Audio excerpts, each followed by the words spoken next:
Мен Ош областынын Чоңолай районунун Жекен айылында 68-жылы төрөлгөнмүн. Турмуш шартка байланыштуу Жалал Абадта жүргөнүмө 20 жылдын жүзү болду.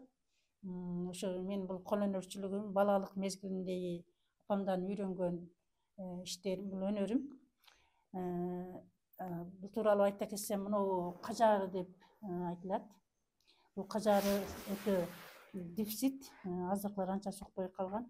Мына күчөт, бул пашай күчөт дейт. Мунун эң чоң күчөтү ушул болот.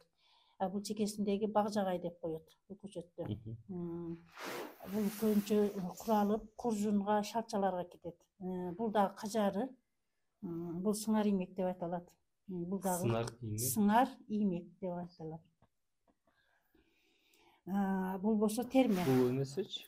Бул күчөт ушундай аталат да. Бул багжагайды мынодун татаалдаштырып салынган күчөтү болуп айтылат.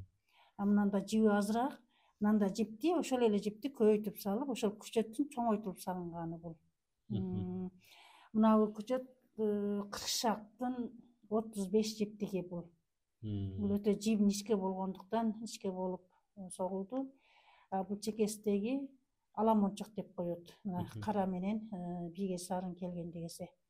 Бул чөмүч баш. Бул терме. Терме болуп согулат. Мунун аркасы мындай тегиз кетет. Бетиде күчөт терилет. Бул болсо жастыктарга согулат. Кош жүрөк деп айтылат бул. Бул да 35 жиптик. Бул жерде мына өзү 35 жип, бул 35 жип, 70 жиптик жип ушу жерде батып турат.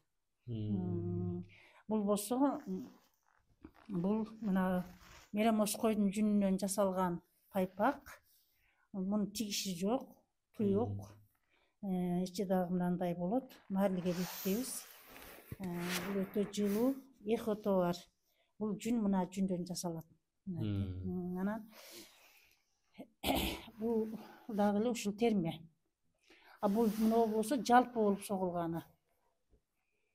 Мына бирде, эки жагы тең бирдей, муну жалпы деп коет. Кошумча ушуга кошумча эле. Бул жерде кайсы көчө? Бул күчөттүн аты иштей элбей атам. Бул 14 жиптик. Бул деле чөмүч баштын 14 жиптиги деп айтылат. Анан мына узорлорду мындай кылып, бул ушун неберем жасаган эле муну, ушундайлар жасайм. Анан бешиктин боолору мына жалпы согулганы. Бир бешикке ушун ортодон 3 метр кетет, мына 1,5 кулач, 2 кулач 3 метр кетет. Булар дагы мынабы өрмөйлөр. Бешиктин боолору булар, мынакей. Өрмөйлөр.